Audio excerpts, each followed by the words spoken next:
Bonjour à tous, heureux de vous retrouver ce matin dans le cadre de la revue des grandes unes. Merci d'être nombreux à regarder ce programme. Déjà, nos invités sont sur ce plateau, des invités qui vont analyser, commenter, décrypter la presse, ce que l'actualité nous propose, en tout cas, proposé par la presse notamment. Donc, avant de leur donner la parole, nous allons faire un tour dans les kiosques, question également de découvrir ce que les journaux nous réservent aujourd'hui. Alors, on commence par la nouvelle expression qui est dans les kiosques qui s'intéresse au tribunal criminel spécial. Le député Peter William Manjo boude un procès contre Polycarpe Ababa. Manifestement, le parlementaire ne se sent plus concerné par une procédure qui remonte à 10 ans bientôt. C'est à lire en page 2 du journal. Le journal s'intéresse également à la corruption avec Jean-Jacques Ekindi qui s'attaque aux magistrats. L'ancien député et coordonnateur du mouvement progressiste est très remonté par la corruption dans le système judiciaire camerounais. Un cas pratique à lire dans le journal en page 3 de ce numéro de la nouvelle expression. Et puis, Douala, quand les hommes de Dieu salissent la ville, ce n'est pas assez que de le dire ainsi. Les évangélistes font le désordre dans la métropole économique, c'est à dire en page 8 de ce même numéro, la nouvelle expression qui est dans les kiosques ce matin. Et puis la météo est aussi disponible. La météo s'intéresse au séjour privé du chef de l'État et nous apprend que Biya se demande si Biya n'est pas, si Biya interdit également de congé sur les traces du chef de l'État à Genève.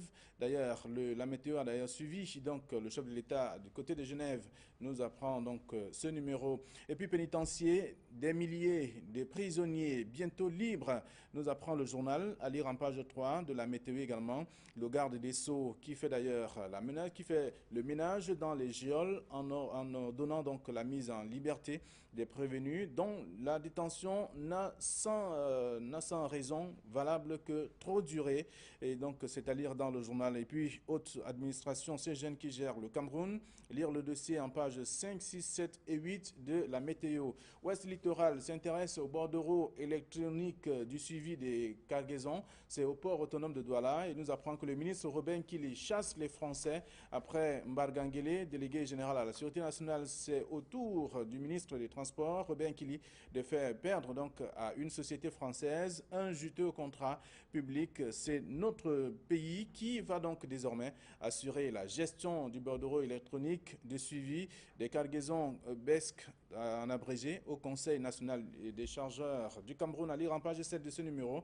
Le numéro qui est dans les kiosques qui parle également de réduction du train de vie de l'État. Paul Biya, le roi de la dépense, donneur de leçons en matière de réduction de train de vie de l'État. Paul Biya ne se prive de rien, même en privé, à lire en page 6 de ce numéro de la Ouest Littoral qui est dans les kiosques ce matin. Le journal L'Œil du Sahel est également disponible, mais parle de l'insécurité avec Boko Haram. L'armée tchadienne se déploie dans le Mayo Sava, une nouvelle étape dans la lutte contre la secte islamiste, à lire en page 3 du journal.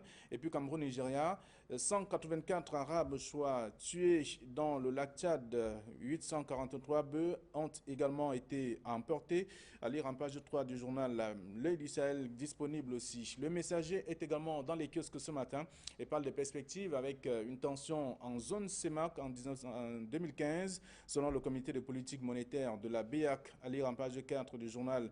Et puis, on parle de l'aide au développement. L'Union européenne octroie 4 milliards de francs CFA destinés à l'extrême nord, au corps des sapeurs-pompiers et à la police des frontières. De l'argent frais donc pour le Cameroun, à lire donc en page 4 de ce même journal Le Messager.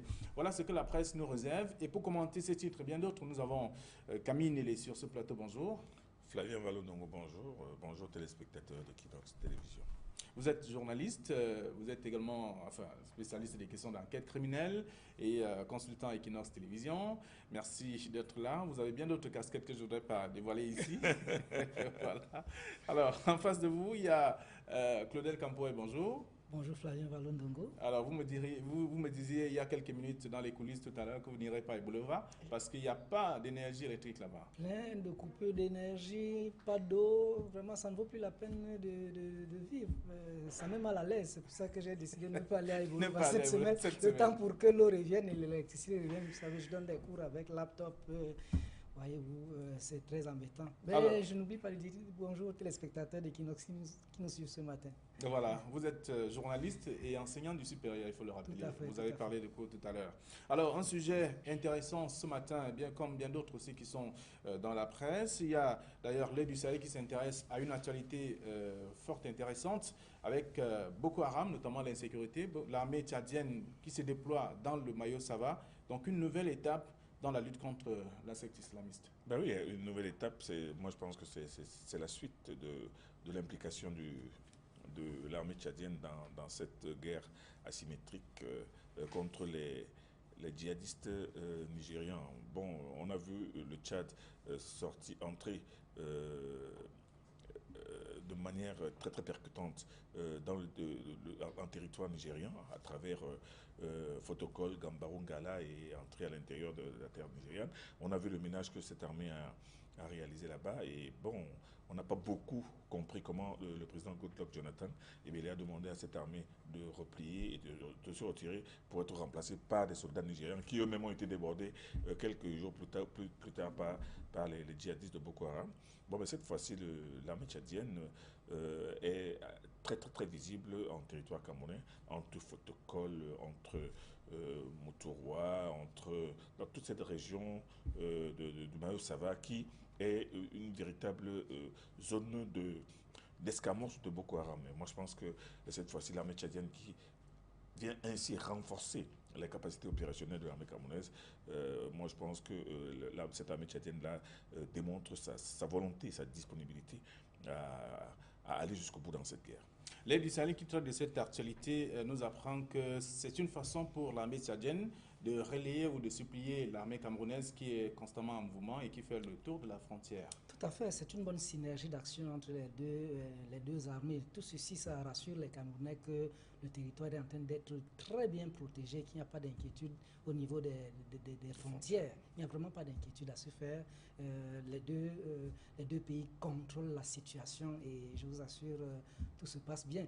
Ça rassure? Ça rassure, ça rassure, ça rassure. N'en déplaise aux ONG qui disent que il y a des exactions qui sont commises par nos forces armées sur les djihadistes. Mais je vous assure, ça rassure et les Camerounais peuvent dormir tranquille, pas dormir tranquille en tant que tel, mais il ne faut pas qu'ils s'activent trop parce que depuis un certain temps, on voit des pseudo-opérations coup de cœur qui sont organisées, qui risquent de se passer encore comme la fameuse opération coup de cœur qu'on avait organisée pour les Lions qui étaient allés aux États-Unis en 1994, dont l'argent finalement se retrouvait entre les États-Unis et la France. Jusqu'à aujourd'hui, on ne nous a pas dit où cet argent est passé, que ce ne soit pas un remake de 94. La presse l'a révélé hier, les voix s'élèvent déjà autour donc, de cette actualité, notamment l'argent collecté pour Boko Haram. On sait, on montre comment l'argent est collecté, mais on ne nous montre pas comment l'argent est redistribué donc, aux bénéficiaires. Oui, c'est camerounais, c'est camerounais. Bon, je pense que c'est la meilleure preuve que non seulement les Camerounais sont généreux et sont capables d'actes de générosité, mais de l'autre part, ça démontre aussi que les Camerounais ont habitué le monde entier à toutes sortes de jongleries autour d'opérations de générosité. On l'a vu avec le fameux coup de cœur de la Coupe du Monde. On le voit maintenant aujourd'hui aussi avec des coups de cœur qui sont organisés à gauche et à droite. C'est chacun qui fait son coup de cœur et c'est chacun maintenant qui va tenir à gérer son argent. Donc, ce genre de coup de cœur, on nous dit que c'est pour les militaires. Mais comment est-ce que cet argent ou ces denrées alimentaires vont-elles parvenir directement à chaque militaire qui est au front? C'est la grosse question. L'autre question aussi, c'est que ces coups de cœur devraient aussi essentiellement profiter aux réfugiés qui, non seulement qui viennent du Nigeria, mais même aux populations camerounaises riveraines de la frontière qui souffrent autant que des autres populations qui ont fui le Nigeria. Donc ces gens-là, ces pauvres personnes, ont vraiment besoin de soutien. Ils ont besoin d'argent, ils ont besoin d'habits, ils ont besoin de nourriture. Bon, mais seulement il y a des malins dans le sud qui commencent à réfléchir dans ce sens, en se disant que le malheur des uns peut très très bien faire leur malheur. Ça ne veut pas dire qu'il n'y en a pas qui sont sincères, parce que quand je vois un Samuel Eto'o qui organise un coup de cœur, ce garçon de l'argent, il a le cœur sur la main.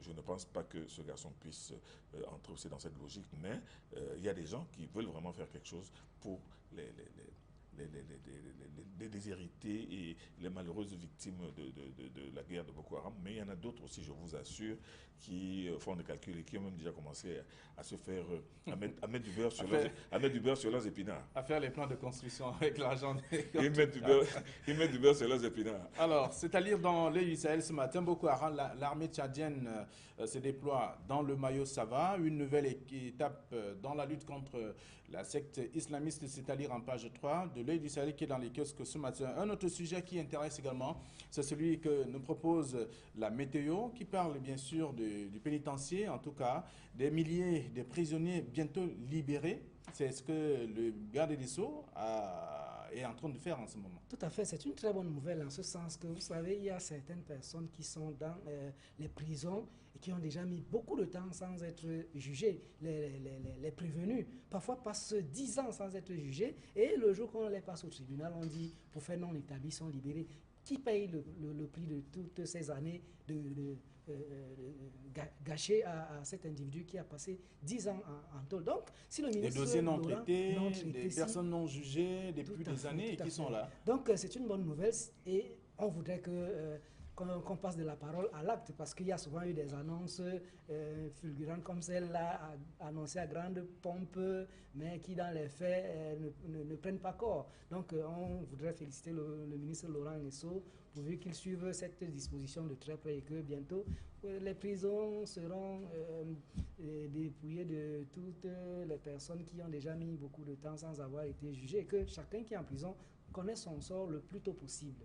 Alors, le journal parle de sources. Est-ce qu'on devrait faire confiance à cette information C'est de déjà la météo? Il faut dire que c'est une bonne information. Et si elle est vérifiée, et si elle est effectivement d'actualité, je pense que ce sera une bonne chose que de désengorger justement ces prisons, parce que la réalité est qu'il y a une surpopulation carcérale au Cameroun qui est hallucinante. Je vous dis, allez à la prison centrale de Newbel. C'est une prison qui a été construite dans les années 30, au moment où la ville de Douala avait à peine 5 000 habitants. Il est à peu près réservé, on se disait qu'il y a une capacité de 500 habitants, 500 détenus. Aujourd'hui, on se retrouve là-dedans à 3 000, 4 000, 5 000 détenus. Quand vous entrez dans la grande cour de la prison centrale de Newbel, vous avez l'impression de vous retrouver dans une sorte d'enfer, dans l'enfer.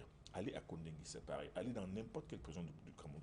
Et pourquoi, en réalité, il y a là-dedans, c'est vrai, les prévenus, mais les prévenus dont les dossiers mettent parfois 1 an avant d'être traités. C'est inadmissible. Il y a des gens qui sont retrouvés en prison parce qu'il y a une petite altercation entre la femme du voisin et l'autre, entre deux voisines. Qu'est-ce qui se passe? L'un des voisins a le bras long. Il a son frère qui est commissaire de police ou commandant de brigade. On l'envoie là-bas, on l'envoie en prison. Cette personne fait 6 mois. On oublie complètement. Et pendant qu'on appelle l'affaire au tribunal, celui qui a porté plainte reste dans son coin. Donc, si le garde des Sceaux, et ça ce n'est qu'un exemple parmi beaucoup d'autres, donc si le garde des Sceaux, s'il est vrai et établi que le garde des Sceaux a décidé de procéder à une sorte de désengorgement des prisons, moi je pense que non seulement ce serait une très bonne chose, mais ça permettra aussi enfin de permettre aux autres prisonniers de désengorger, de souffler un peu. Mais seulement, il ne faudrait pas que ça reste seulement au niveau des prisons. Il faut qu'on aille un peu plus loin, parce que vous savez très bien que même ces prisonniers VIP qui sont en prison depuis très très longtemps, il faudrait aussi penser à accélérer le passage de leur procédure devant les prisons. Il y a des gens qui ont été jugés et condamnés depuis 3 ans, mais l'affaire ne passe toujours pas à l'instance supérieure. Donc, ce qui fait que ce n'est pas tout que de désengorger les prisons par le bas, mais il est aussi question d'accélérer le processus du traitement des dossiers judiciaires. Alors, donc, pénitencier, des milliers de prisonniers bientôt libres. C'est d'ailleurs la météo qui nous l'apprend ce matin. Le garde des Sceaux fait le ménage dans les geôles en ordonnant la mise en liberté donc, des prévenus dont la détention n'a sans raison valable que trop duré. C'est à lire dans le journal en page 3 de ce numéro de la météo. La météo qui parle également d'un autre sujet, notamment du séjour privé du chef de l'État en Europe. Biya est-il interdit de congé? C'est la question que se pose le journal. Non, c'est une question qui ne vaut pas la peine d'être posée. Vous savez, tout fonctionnaire, à plus forte raison, le chef de l'État a droit à ses congés. Et je crois que s'il prend ses congés, que ce ne soit pas un sujet de commentaire, ce n'est que normal qu'un chef d'État prenne ses congés. Plusieurs fois en une année? Bon, bien évidemment, ils sont nombreux qui, au cours d'une année, prennent peuvent fractionner leur congé. Tout à fait, tout à fait. Ce n'est pas parce que c'est le président de la République qu'il faut faire tout un tapage autour de cette question de congé des hautes personnalités. Alors, la météo dit avoir été sur les traces du chef de l'État à Genève et nous dit un peu comment fonctionne ce monsieur qui peut prendre des congés comme tout fonctionnaire, même en tant que chef d'État ou en tant que simple fonctionnaire, et que c'est bien possible, ça ne devrait déranger personne. Moi, je pense que cette question à la une de la météo est superfétatoire parce que il n'est pas question de congé du chef de l'État. Quand le chef de l'État est sorti d'ici, il partait pour un court séjour privé, qui dure déjà depuis 30 jours, mais pour un court séjour privé. En parlant de court séjour privé, il n'a pas parlé de congé. Il ne faudrait pas que les gens se transforment en avocats pour chercher des explications là où il n'y en a pas. Le président de la République, nous l'avons dit ici, Flavien Vallon-Ndongo, vous vous souvenez, quand les journaux étaient en train de tirer à boulet rouge sur le chef des armées qui serait en train de déserter les troupes, j'avais dit ici, mais est-ce que vous savez si le chef de l'État est parti faire un check-up en Europe? J'avais demandé, est-ce que vous savez si le chef de l'État est malade et qu'il va voir son docteur? Et s'il est malade, il est tout à fait normal qu'il soit malade. C'est un homme comme les autres.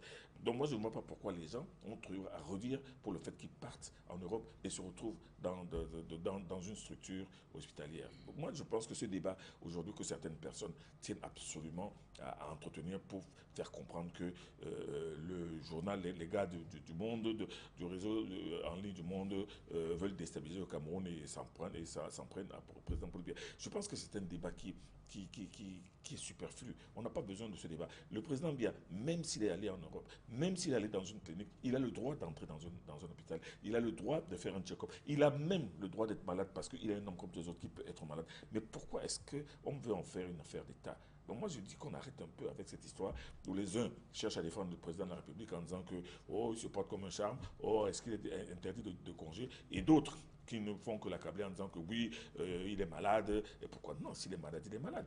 Et à 85 ans, il est absolument normal qu'on soit malade. Donc, qu'on arrête un peu ce débat-là qui, pour moi, je pense, distrait les gens et, bon, permet peut-être à certaines personnes de faire de la masturbation intellectuelle, mais qu'on arrête un peu cette histoire de la maladie du chef de l'État, de la présence du chef de l'État à Genève, et même de ce journal qui a suivi les traces du chef de l'État à Genève. Il n'est plus à Genève, il est en France aujourd'hui. Mais qu'on arrête un peu. Bon, peut-être quand il était encore là-bas. Alors, la météo nous apprend et se demande si Paul Biya est interdit de congé. Donc, le journal tente d'expliquer comment est-ce qu'il fonctionne et ce dont il a droit, en tout cas en tant que fonctionnaire. C'est-à-dire dans le journal en page 3 de ce numéro, la météo qui est dans les kiosques ce matin. Alors, un autre sujet traité par la nouvelle expression, c'est également Douala, quand les hommes de Dieu salissent la ville. Donc, c'est également un titre qui nous rappelle que ce n'est pas assez de le dire. Ainsi, les évangélistes font le désordre dans la métropole économique. Tout à fait. Je crois que les populations de Douala, ces jours-ci, ont vu l'allure avec laquelle la ville a été salie par les affiches publicitaires d'un évangéliste qui va tenir des croisades par-ci, par-là. Ça pose un problème parce qu'il faut savoir que c'est une activité publicitaire. Et l'activité publicitaire est organisée au Cameroun. Il faut suivre les dispositions qui ont été prévues par le législateur parce que, à titre de rappel, il y a la loi 2006/018 du 29 décembre 2006 qui régit la publicité au Cameroun, suivi du décret d'application, décret 2008/440 du 18 décembre 2008. Wow. Qui porte organisation et fonctionnement du Conseil national de la publicité. Mais tout ça est en train de se passer sous la barbe du Conseil national de la publicité qui ne dit rien. Non, mais c'est très grave. C'est une activité réglementée. Regardez ce qui se passe, c'est un affichage sauvage qui met même déjà en chômage les régisseurs, parce que ce sont les régisseurs qui sont appelés à gérer la pose de ces affiches. Non, le phénomène a atteint une proportion inquiétante et il faudrait non seulement que la communauté urbaine, en charge aussi de... Ce matin, j'entendais encore dans une radio de la place les histoires concernant le désordre urbain, parce qu'en termes de désordre urbain, voilà une activité qui qui fait partie du désordre urbain. La communauté urbaine doit prendre ses responsabilités. Le Conseil national de la publicité doit prendre ses responsabilités pour qu'on ne voit pas des choses comme celle-là. C'est vrai, on n'a rien contre les hommes de Dieu, mais ils exagèrent un peu. Alors, Camille, ces hommes payent quand même les taxes, non, pour afficher tout ça? Il faudrait savoir s'ils payent. Puisqu'ils utilisent également les grands panneaux? Mais ils utilisent les grands panneaux, mais ils utilisent aussi les murs des gens, ils utilisent aussi les poteaux électriques, ils utilisent même des voitures, des vieilles voitures abandonnées pour coller leurs plaques. C'est du désordre.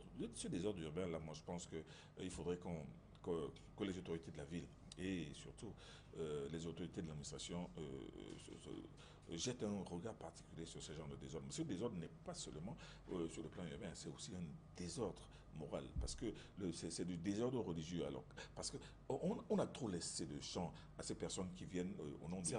C'est la parole de Dieu, il faut communiquer. Oui, mais la parole de Dieu, vous savez, Jésus-Christ n'avait collé aucune affiche nulle part, ni Mahomet, vous comprenez. Mais il est vrai, vous me direz que la civilisation a eu le temps d'évoluer, mais aujourd'hui ça devient...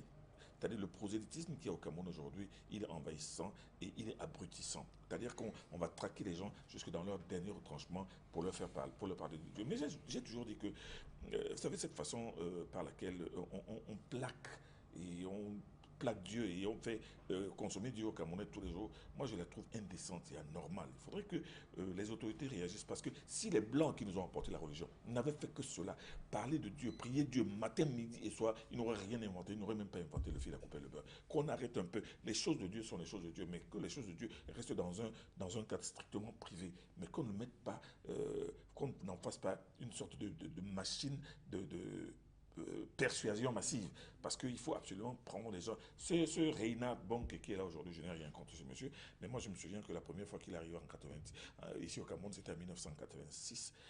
Il avait fait ses croisades, entre guillemets, au stade Omnisport. Et c'est ce jour-là, moi je pense que c'est l'un des précurseurs de l'escroquerie religieuse. Parce que ce jour-là, j'avais vu des gens avec des béquilles qui balançaient avec des chaises roulantes. Ça avait fait un buzz du tonnerre à cette époque-là. Alors, pratiquement une trentaine d'années plus tard, le même Reinhard Bonke revient, je ne sais pas si c'est celui-là ou si c'est son fils. Et maintenant, sachant très bien qu'il avait un gros succès au Cameroun, non, qu'on arrête un peu. Les autorités de la ville, les autorités de l'administration doivent avoir un œil et un regard absolument tatillon sur les activités de ces serviteurs de Dieu. Alors, Claude Campoy, vous semblez dire qu'à cette époque-là, il était aussi maigrichon, maintenant qu'il a pris du poids, c'est ça? Non, au contraire. Cette année-là, je me rappelle bien, dans les années 80, au stade Omnisport, il avait fait vraiment un tabac. Il était bien costaud à l'époque. Il avait un âge mûr. Oui, il était même mûr. Mais celui qui revient là, est-ce que c'est son fils ou bien c'est peut-être son petit-fils. Peut-être que la disette a fait qu'il perde les kilos et il veut venir reprendre les kilos au Cameroun parce que ça avait fait un succès qui lui avait donné un nom, hein, vraiment. Alors, c'est à lire dans la presse la nouvelle expression qui traite de cette actualité. Quand les hommes de Dieu salissent la ville, c'est à lire en page 8 donc, de ce numéro, la nouvelle expression qui est dans les kiosques ce matin. Alors, on va parler, peut-être pour sortir en quelques secondes seulement, de la météo. On revient sur la météo qui parle de ces jeunes qui gèrent le Cameroun. On parle de la haute administration camerounaise. Donc, avec des noms, des âges également diffusés, ou tout au moins un article aussi publié dans le journal. Non, mais ce n'est pas un article, c'est un dossier de 2 ou 3 pages avec les photos de gens, de personnes présentées comme des jeunes qui géreraient le Cameroun. Moi, je pense que c'est la suite logique justement de cette politique qui tend à démontrer que les gens du journal Le Monde se plantent et disent que le pays n'est pas une gérontocratie, mais qu'il y a des jeunes partout à travers le Cameroun, mais seulement. Moi, je pense qu'on ne peut pas chercher à défendre ce que tout le monde sait et à essayer de démontrer par l'absurde qu'il n'y a que les jeunes qui gèrent le Cameroun. Bon, maintenant, quand on regarde même ces fameux jeunes qui sont présentés, quand on présente M. Atangandji comme quelqu'un qui a 51 ans, je me souviens qu'en 1988, quand il donnait de l'argent à l'État, il donnait 50 millions à l'État, il avait une trentaine d'années, il avait 30 ou 32 ans. Aujourd'hui, si on le présente comme quelqu'un de 51 ans, je ne sais pas s'ils ont bien eu le temps de demander son âge. Alors, Peter William Andrew est présenté comme quelqu'un qui a 42 ans. Oui, mais il peut avoir les 42 ans, mais quand on le présente comme un jeune jeune qui gère le Cameroun parce qu'il a 42 ans et parce qu'il est député. Moi, je dis, il faut pas faire de l'amalgame. Il y a des jeunes, il y a plein de jeunes, il y a plein de compétences au Cameroun. Mais la vérité, elle est là. Elle est comme disait Boilotine, elle est comme les fesses. On est obligé de s'asseoir avec tout le monde. C'est très bien qu'il y a une armada de vieillards qui sont à la tête du Cameroun et que ceux-là même qui sont présentés comme des jeunes n'ont aucun pouvoir, ils n'ont aucune influence sur la marche du pays. D'ailleurs, il y a un éminent ex-collaborateur du chef de l'État qui avait dit que le chef de l'État lui a dit qu'il n'y a que 2 ou 3 ministres, tous les autres ne sont là que pour la forme. Donc même ces jeunes-là qui sont présentés comme des pseudo-jeunes parce qu'ils géreraient le Cameroun, ils ne gèrent rien du Cameroun. Alors, moi, en tout cas, moi, c'est mon avis. Et moi, je pense que ce dossier a pour prétexte de chercher à répondre aux dires du journal Le Monde qui dit que le Cameroun est une gérontocratie, mais qui ignore que le Cameroun est une gérontocratie. Alors, le plus âgé ici a 53 ans, non 54 ans. Ferdinand Ngongo, apparemment. Non, c'est ridicule, hein. Excusez-moi l'expression. Certains ont mis 51 ans. C'est ridicule vraiment, excusez-moi, parce que nous savons au Cameroun, ils sont très peu nombreux. Ils se comptent au bout des doigts, ces Camerounais qui présentent leur vrai âge. Ça, il faut le savoir. Et même, s'il faut parler des jeunes dynamiques qui font le Cameroun, ce n'est pas ceci. Absolument. On les connaît dans les entreprises privées, ces jeunes qui innovent, qui ont de la valeur, bonne valeur intrinsèque, formés à l'étranger, mais malheureusement, qui ne sont pas des prophètes chez eux. Mais seulement on oublie aussi, on nous a présenté les jeunes, on ne nous a pas présenté les vieux. Hein, les vieux, on les connaît, ils n'arrivent même pas à marcher. Mais ces jeunes qui gèrent le Cameroun dans la haute administration camerounaise notamment, les noms sont publiés dans le journal. C'est un dossier que propose d'ailleurs la météo ce matin à lire en pages 5, 6, 7 et 8. Merci à vous, chers messieurs, d'être venus commenter l'actualité parue dans la presse. Bien d'autres sujets sont aussi à lire si vous faites un tour dans les kiosques ce matin, chers téléspectateurs. Merci, bonne journée à vous. Vous ne partez plus avec Boulevard. Je vous en prie, que les gens de Boulevard m'excusent. Le temps pour que la lumière et l'eau reviennent là-bas. Voilà, c'est quand même le pays organisateur. En tout cas, merci à vous. Et donc, le prochain rendez-vous avec la revue des Grandes Unes, c'est demain lorsqu'il va être 9h30. Ce sera la dernière édition de la semaine. Au revoir.